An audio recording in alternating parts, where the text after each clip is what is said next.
The courtroom in Fairview, Indiana, hummed with the faint buzz of an old ceiling fan, its clock frozen at 3:17 p.m. on a sweltering August afternoon in 2025. Ezekiel Thompson, a 67-year-old retired black schoolteacher, sat at the plaintiff's table, his gnarled hands resting on a leather satchel that had carried lesson plans for 4 decades. His gray suit, meticulously pressed but fraying at the cuffs, clung to his lean frame. His face, weathered by years of teaching and loss, held no trace of anger, only a quiet, unshakable resolve. Ezekiel wasn't here for himself. He was fighting to save Hope House, a ramshackle shelter for 12 blind children in Fairview's neglected east side, slated for demolition to make way for a gleaming condo tower.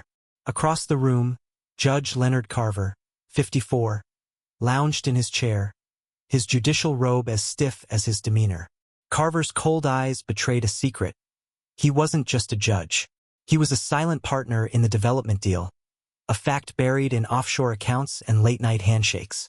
Ezekiel's fight was rooted in a promise, one made under the marigold-draped trellis of Hope House's garden to Lila Monroe, a 9-year-old girl who'd lost her sight to a rare genetic condition at age 5. Lila, with her quick wit and fearless heart, had become Ezekiel's anchor since he began volunteering at the shelter after retiring. She'd sit beside him on a creaky bench, her small fingers tracing the petals of flowers, as he read her tales of Harriet Tubman and Frederick Douglass, heroes who turned pain into purpose. One spring evening, as the rumble of bulldozers echoed from a nearby lot, Lila had clutched his sleeve, her voice trembling but clear. "Mr. Zeke, you won't let them take our home, will you? We've got nowhere else." Her unseeing eyes seemed to pierce his soul. Ezekiel had knelt, his bad knee protesting, and squeezed her hand. "Not if I can help it, Lila. I promise." That vow now burned in his chest as he faced the courtroom, the weight of 12 children's futures on his shoulders. The room was nearly empty. 2 clerks scribbling notes, a bailiff chewing gum, and a city attorney, Martin Hayes, whose smirk matched his tailored suit. In the third row, unnoticed, sat Marissa Cole, a 34-year-old freelance journalist and single mother. Marissa had written about Hope House 2 years ago, captivated by its music program where blind children like Lila played piano with a joy that rivaled professionals. She'd come to cover the hearing on a hunch, her phone propped on her knee, recording quietly. Ezekiel's name had sparked a memory, his gentle voice guiding a shy boy through a Beethoven piece. She sensed this wasn't just a zoning dispute. It was a reckoning. Ezekiel's roots and the heart of Hope House. Ezekiel Thompson was no stranger to fighting for what mattered. Born in 1958 in Fairview's segregated South Side, he'd grown up in a clapboard house where his mother, a seamstress, taught him to stand tall, even when they try to cut you down. As a young teacher in the 1970s, he'd faced school boards that slashed funding for black students' programs, yet he'd built a classroom where every child felt seen. He'd buried students over the years, some to violence, some to despair, and each loss carved a deeper line in his heart. When he retired in 2018, Hope House became his refuge, a place where he could still teach, still matter. Hope House wasn't much to look at. Peeling paint, a sagging porch, a roof that leaked in spring, but it was a sanctuary. Founded in the 1980s by a blind nun, Sister Clara, it housed 12 children, ages 6 to 14, who'd been abandoned, orphaned, or removed from unstable homes. The staff, mostly volunteers, taught Braille, music, and life skills, but it was the sense of family that kept the kids going.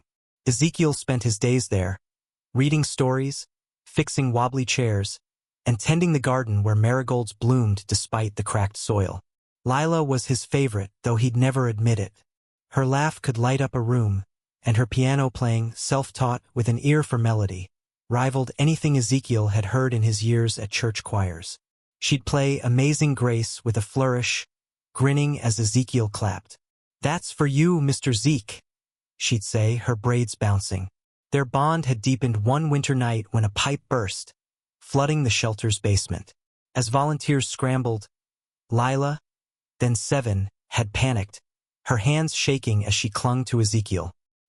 He'd carried her to the garden, sat her on the bench, and told her about his own childhood fear of storms. You close your eyes, Lila, and you listen. The world's still there, even when it's loud. She'd calmed, her breathing steadying, and from that night, she'd called him Mr. Zeke. Her hero in a world she couldn't see. The courtroom clash. Judge Carver's voice cut through the courtroom's stillness, sharp as a blade. Mr. Thompson, let's not waste time. You're challenging the city's right to demolish a derelict property for economic progress. Your petition's a tearjerker, but this isn't a book club. Make your case. Ezekiel stood, his bad knee creaking, his satchel clutched like a shield. His voice, low and resonant, filled the room like a preacher's sermon. Your Honor, Hope House ain't derelict. It's home to 12 blind children who got no other place to call theirs. The city wants to tear it down for condos, but they ain't offered a new shelter. I'm asking you to stop the demolition until those kids have a home. Carver's lips curled into a sneer, his eyes flicking to Hayes, who chuckled softly. Mr. Thompson, I admire your enthusiasm, but this is a courtroom, not a soapbox. The city's plan is legal, approved, and funded. Condominiums bring jobs, tax revenue. Your shelter's a crumbling eyesore, and your sob story doesn't change facts. Ezekiel's jaw tightened, but his gaze didn't falter. With respect, Your Honor, them kids ain't an eyesore. They're learning to read, play music, dream big. Lila, she's 9. She plays piano like she was born to it. She don't deserve to lose her home, 'cause someone wants a view. Carver leaned forward, his voice dripping with disdain. Don't lecture me about children, Mr. Thompson. I've got a docket full of real issues. Your little piano prodigy doesn't rewrite zoning laws. You're a retired teacher, not a martyr. This nostalgia act is wasting my time. The bailiff snickered, and Hayes coughed to hide a laugh. Marissa's fingers dug into her phone case, her heart pounding. She saw Ezekiel's hands tremble, not from fear, but from the sting of being reduced to a caricature. She adjusted her camera, capturing Carver's smirk, the way his eyes rolled as if Ezekiel's words were a personal affront. Ezekiel took a slow breath, his voice softer but piercing. Your Honor, I taught kids for 40 years. I buried students who never got to grow up, shot, lost, forgotten. Hope House is the last chance some of these children got. If you bulldoze it without a plan, you're not just breaking walls. You're breaking promises. Carver barked a laugh, the sound jarring in the quiet room. Promises? Spare me the theatrics, Mr. Thompson. You're not saving orphans in a Dickens novel. This is about municipal code, and you've obstructed progress. I'm fining you $1,000 for this frivolous suit, and you'll cease interfering with the demolition. Case dismissed. His gavel struck like a thunderclap. Ezekiel stood frozen, his eyes locked on Carver. It ain't frivolous to fight for kids who can't fight themselves, he said, almost a whisper. Carver didn't look up, already shuffling papers. Bailiff, get him out. Marissa's hands shook as she stopped recording. She'd seen injustice before, courts sidelining the poor, the marginalized, but this was visceral. Ezekiel's dignity, the way he carried Lila's promise like a sacred oath, made Carver's cruelty unbearable. She slipped out, her mind racing with what came next. The fire ignites. By 5:30 p.m., Marissa had uploaded the video anonymously to Fairview Free Press, a scrappy outlet known for exposing local corruption. The post was stark. Judge MOCKS' elderly black teacher fighting to save shelter for blind children. Watch until the end. The 90-second clip showed Carver's sneer, his mocking laughter, and Ezekiel's steady resolve, his voice breaking slightly on promises. Within an hour, it had 75,000 views. By 9 p.m., #SaveHopeHouse was trending on X, the video surpassing 2 million views. Fairview's online communities erupted. A local pastor tweeted, Ezekiel Thompson stood for our kids, and Judge Carver laughed. This is our fight now. A high school teacher shared a photo of Ezekiel reading to her class years ago, writing, He never gave up on us. We won't give up on him. A 17-year-old rapper, Jaden J. Flo Carter, posted a freestyle over the courtroom audio. His lyrics raw, Zeke's got heart, Carver's got greed/bulldoze our kids for a penthouse need. The video racked up 500,000 likes, amplifying the outrage. Marissa, scrolling X from her cramped apartment, saw the wave building. She dug deeper, contacting a source in the city planning office. By midnight, the source leaked emails showing Carver had received $50,000 in consulting fees from Pinnacle Development, the condo project's backer. Another email hinted at a promised stake in the tower's profits. Marissa sent the documents to Fairview Free Press, which published them at 1 a.m. Judge in Hope House case tied to developer corruption. Ezekiel, oblivious to the storm, sat in his one-bedroom apartment, a faded photo of Lila on his coffee table. She'd given it to him last Christmas. A Polaroid of her grinning, her fingers on piano keys, captioned in Braille, "For Mr. Zeke, my hero." His phone buzzed with voicemails. Reporters, neighbors, former students, but he ignored them, too weary to engage. He sipped tea, staring at the photo, and murmured, "I tried Lila." At 10 p.m., a knock came. Councilwoman Aisha Brooks, a 42-year-old former student of Ezekiel's, stood in his doorway, her eyes blazing. "Mr. Thompson, you're not alone anymore. The city's waking up." She showed him the video, now at 5 million views, and the article about Carver's ties. Ezekiel's hands shook, tears brimming. "I didn't want all this," he said. Aisha gripped his shoulder. "You didn't start it, but we're finishing it. For Lila. For all of them. The city's awakening." The next morning, Fairview's east side pulsed with defiance. Over 500 people gathered outside Hope House, their signs bold, "Save our kids' home. No condos over kids. Justice for Zeke." Lila and the other children stood in the garden, guided by volunteers. Lila, in a yellow dress, played "This Little Light of Mine" on a portable keyboard, her notes soaring over the crowd. Ezekiel stood beside her, his hand on her shoulder, his heart swelling as strangers chanted his name. Lila paused, tilting her head. "Mr. Zeke, are they here for us?" He knelt, his voice thick. "They're here for you, Lila. For all of you." Marissa was in the crowd, interviewing parents and volunteers. She met Tanya Monroe, Lila's mother, who worked double shifts as a nurse to keep Lila at Hope House. "That place gave my girl a family," Tanya said, tears streaming. "Mr. Thompson's the only one who ever fought for her." Marissa's recorder caught every word, her own eyes stinging. She posted a thread on X, sharing Tanya's story and photos of the protest, which garnered 100,000 retweets. Inside Hope House, the children felt the energy. Jamal, a 12-year-old who loved astronomy, asked Ezekiel if the stars were watching. Ezekiel smiled, describing a sky full of light. Sarah, 10, who'd never spoken much, tugged his sleeve and whispered, "You're our dad." Ezekiel's throat closed, and he hugged her, unable to speak. Across town, Carver's chambers were a war zone. His clerk, pale and stammering, showed him the video, now at 12 million views, and the corruption article. Carver slammed his desk. "This is a witch hunt. They can't prove anything." But his voice cracked. His phone lit up with a call from the State Judicial Ethics Board. He let it ring, his hands shaking. His secretary entered, holding a tablet with a new headline: "DOJ launches probe into Judge Carver's finances." Carver sank into his chair, the room spinning. At 2 p.m., 2 DOJ agents arrived, one in a suit, the other in a badge. The lead agent's voice was calm but lethal.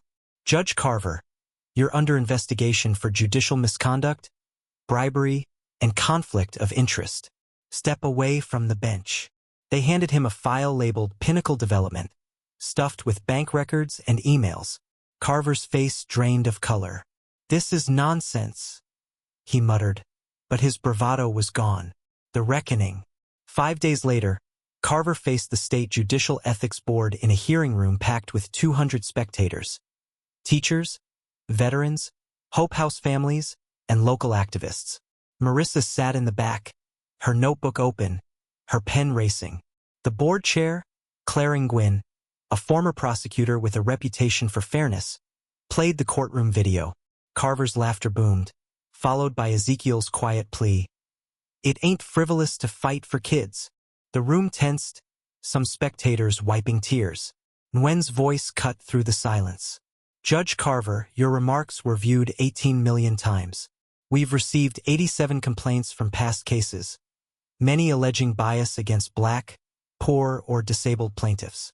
Your financial ties to Pinnacle Development are under federal review. Explain yourself. Carver, in a suit that hung like defeat, cleared his throat. It was a misunderstanding. I uphold the law impartially. The video's out of context. Nguyen clicked a remote, showing emails where Carver called Hope House a blight and promised Pinnacle a smooth process. She leaned forward.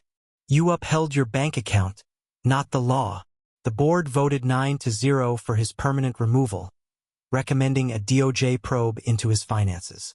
The room erupted, some clapped, others wept. Tanya Monroe clutched Lila's photo, whispering, "We did it." That evening, Ezekiel sat with Lila in Hope House's garden, the marigolds glowing in the dusk. She played Amazing Grace, her fingers dancing. "Mr. Zeke, did we win?" she asked, her voice bright. He smiled, tears falling. "We're getting there, Lila. You kept playing, and that's what counts." She leaned against him, grinning. "You promised. A new dawn." 3 weeks later, a ceremony unfolded outside Hope House, attended by 1,000 people. Residents, students, city officials shamed into action. The mayor, under pressure from Aisha Brooks, declared Hope House a protected landmark. Pinnacle Development, desperate to salvage its image, donated $2 million to build a new community center next door, complete with a music studio for Lila and her friends. Ezekiel stood with Lila, who held a marigold, her face radiant as the crowd roared. Aisha took the stage, her voice fierce. Ezekiel Thompson didn't just save a building. He saved our soul. This is Fairview's promise to its children. You will not be forgotten. She announced the Thompson Fairness Act, a state law mandating judicial oversight for conflicts of interest and protections for community shelters. It passed the legislature 72-3, signed into law a month later. Marissa's feature, The Teacher Who Taught a City to See, ran in national outlets, earning her a Pulitzer nomination. She donated her advance to Hope House's music program, where Lila now taught younger kids to play. Tanya Monroe, inspired by the fight, enrolled in law school, vowing to advocate for marginalized families. Ezekiel, ever humble, shunned the spotlight. He spent his days at Hope House, reading to Jamal about constellations, helping Sarah find her voice, and listening to Lila's latest compositions. One night, he opened his satchel and found a new letter from Lila, written in Braille and translated by Tanya. "Mr. Zeke, you're my hero. Thank you for keeping our home." He pressed it to his chest, tears falling. "You're the hero, Lila," he whispered. "The legacy." 6 months later, Fairview schools added Ezekiel's story to their civics curriculum. Titled The Stand for Hope House, students debated justice, dignity, and the power of one voice. Across Indiana, judges underwent mandatory bias training, their gavels heavier with accountability. Hope House thrived, its new center bustling with laughter and music. Nationally, the Thompson Fairness Act inspired similar laws in 5 states, and Ezekiel was invited to speak at a congressional hearing on judicial reform. He declined, sending a letter instead. "I'm no hero. I'm a teacher who kept a promise. Let our courts honor the least among us, and justice will follow." One quiet afternoon, a 14-year-old volunteer at Hope House, inspired by Ezekiel, asked, "Mr. Thompson, how'd you stay so calm when that judge laughed?" Ezekiel looked at Lila, practicing piano nearby, her melody drifting over the garden. "I wasn't calm, son. I was holding on to a little girl's trust. That's stronger than any gavel." The breeze carried Lila's music, and Hope House stood tall, its marigolds blooming brighter. Ezekiel Thompson didn't change the world. He changed Fairview, and for Lila, for every child who found a home in those walls, that was enough. His silence had become a city's song, a nation's lesson, and a promise kept forever.